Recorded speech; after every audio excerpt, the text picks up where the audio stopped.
If you're struggling, find out what you need to work on, park the negativity, and get on the golf course, get on the drive range, and get back to work.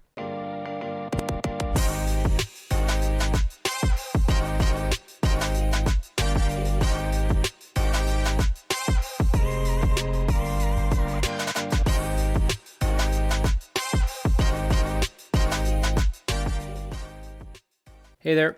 Welcome to episode 9, the Golf Never Sleeps podcast. My name is Ryan Roblard. I'm your host. And on these episodes, I like to provide some of my things I've learned along the way and some of my opinions to help you practice and also help you play better. On today's episode, I'm going to talk about something that unfortunately happens to all of us, and it's unavoidable: the slump. We all have different times throughout a season where we hit a slump. Unfortunately, we just don't have like this beautiful hockey stick curve where we just get better forever. We have ups and downs. And the reason why this is coming to mind for me is right now it's the middle of August, and I have a couple of players that kind of both actually hit, I guess what we'll call a slump or a mini slump at the same time. And it kind of got me thinking that I want to share some thoughts, just kind of talking about like how we get into slumps, how to get out of slumps, and different things like that. So this is the Slump Buster episode. What happens in the summer, like all of us, the weather's nice, we want to play a lot. Oftentimes players don't practice that much in the summer. They maybe do more of their practicing in the off season, and they like to play a lot. And what happened in the scenario of both of these players is that's exactly it. They were playing a ton of golf. They're competitive players, so they were playing and competing a lot. And then all of a sudden I get like the emergency SOS. I forgot how to hit a golf ball, and their score started to go up. And even sometimes in the summer, I don't see my players as often as I do in the shoulder seasons, and especially in the off season, because they're busy playing. I don't want we only have finite time, and I know oftentimes they're better off playing than they are just taking lessons. So I see both these players at different times, and they both come up with kind of a similar story. I was playing so good, and then all of a sudden I lost it. And the first thing that I will kind of highlight, we never magically, quote unquote, lose it. What I often see is when players are playing well, they tend to think, okay, like I'm playing good, something good's got to be going on here. I don't got to think about it. I just want to keep going. But we can still keep shooting okay scores as maybe our swing technique starts to erode a little bit, or our feel around the green start to erode a little bit, and then scores start to get high, and then we start to panic, and then scores start to get really high, and we have a full stop. What the heck is going on here? In both these scenarios, both these players, and if I'm being perfectly honest, 90% of my players, when they come to me when they're struggling, especially when they're competitive players, and I ask, let's say I haven't seen them in 3 weeks. How much practicing have we done? Well, I was away at the tournament, and I had my practice rounds, and then I came back, and then I had this going on, and I had that going on, and I just haven't had a lot of time to practice. Or I'll have the player says, well, yeah, like it's the summertime, I'm practicing every day. In both scenarios, the follow-up question is, all right, when's the last time you've looked at your golf swing? Normally the answer there is not very often.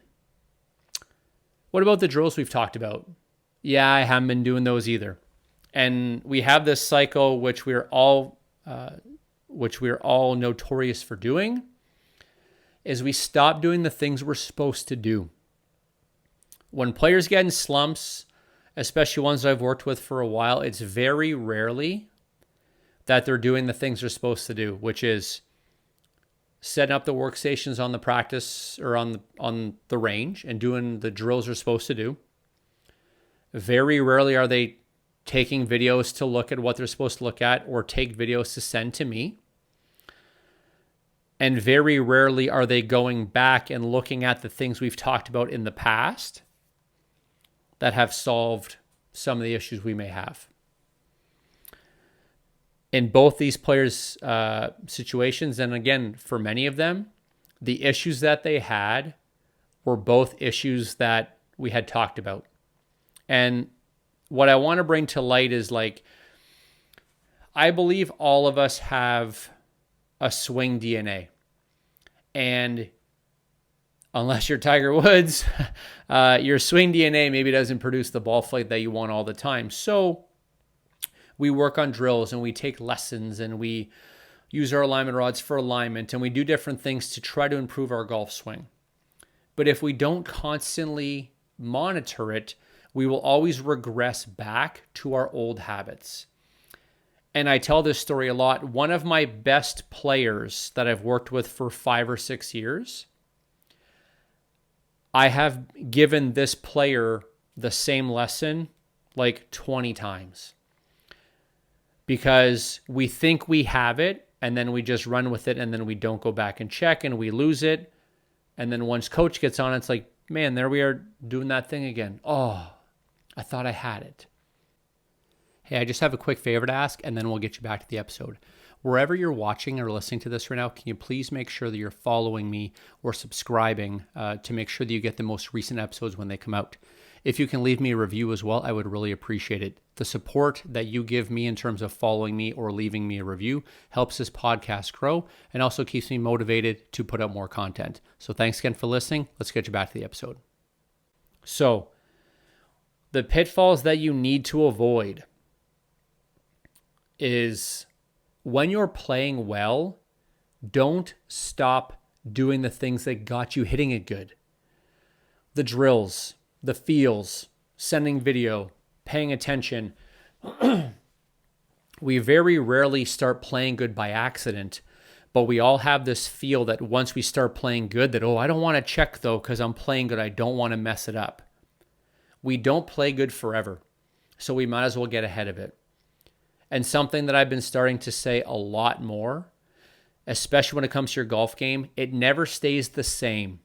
It's either getting better or it's getting worse. And if you're not doing the drills you're supposed to do, if you're not checking your basics, ball position, posture, grip, alignment, and especially if you're one of my students, if you're not recording your swing and you're not looking at it, your swing is going to get worse. If you don't check those things, your swing is going to get worse. Because what I'll often remind players is what happens when we get together when they're struggling. We start to look at their swing on video, we come up with a couple drills, and it starts getting better. So for all of you, once you get in slumps, the thing I want you to take away is you probably got there by not doing the things you were supposed to be doing. Maybe fair, plain and simple.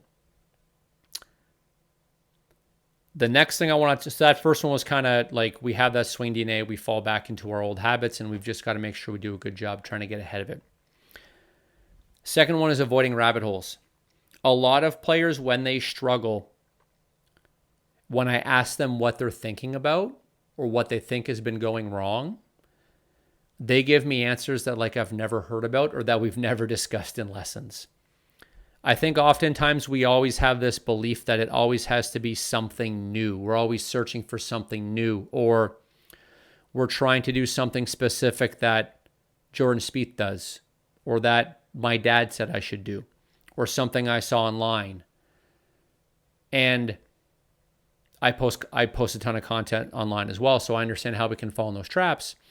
But the thing that we have to be aware of is we have to avoid rabbit holes. What I tell all of my players, if you see something online that you think that is a good idea, send it to me. And there's a chance that it might be.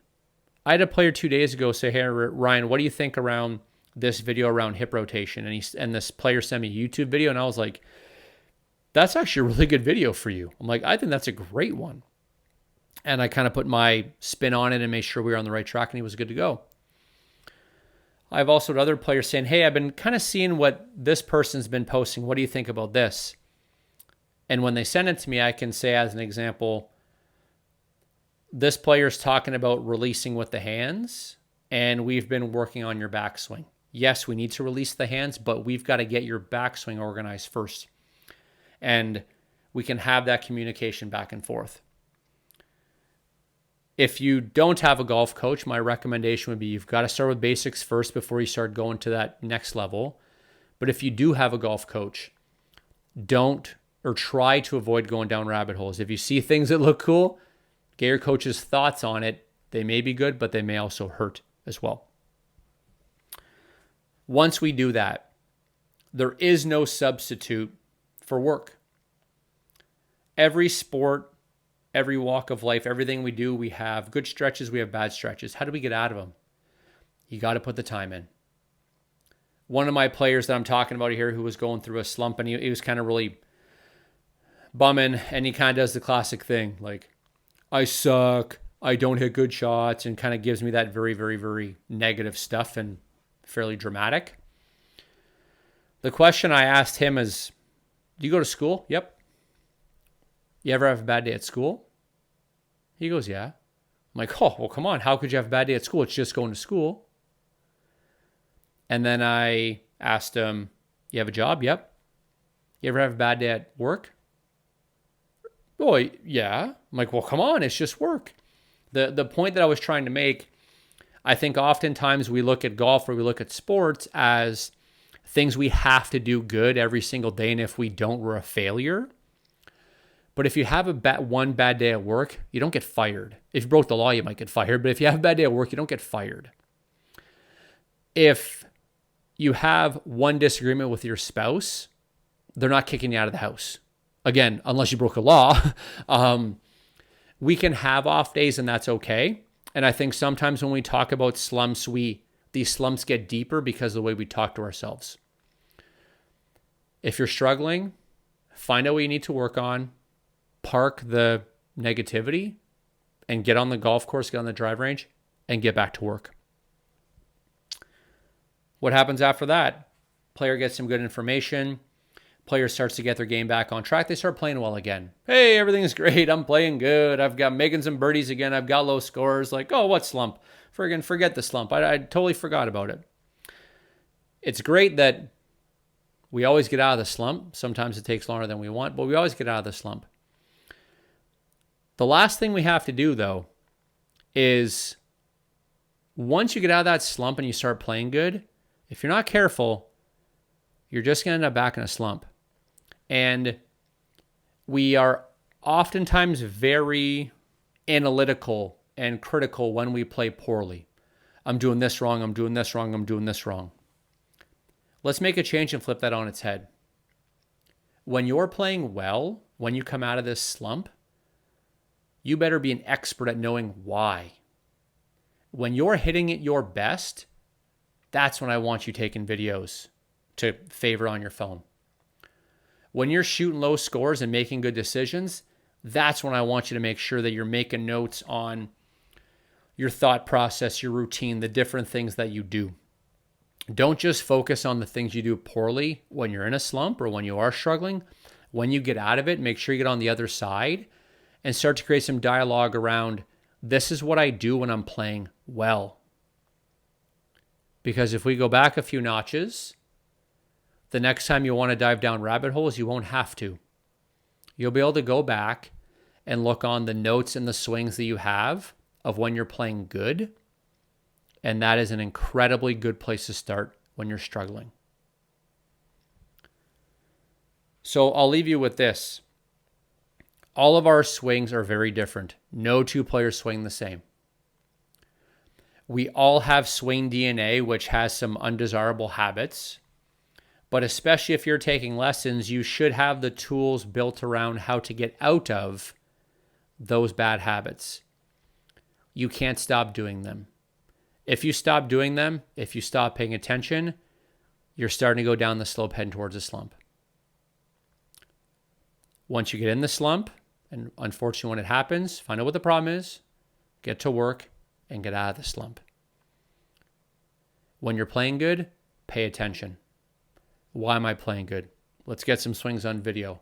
Let's share some thoughts with Coach about this low round today and start building a wider knowledge base around when you're playing good.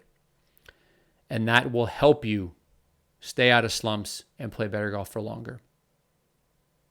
I hope you enjoyed this episode. We'll catch you next time. This was episode 9, Golf Never Sleeps podcast. Happy golfing.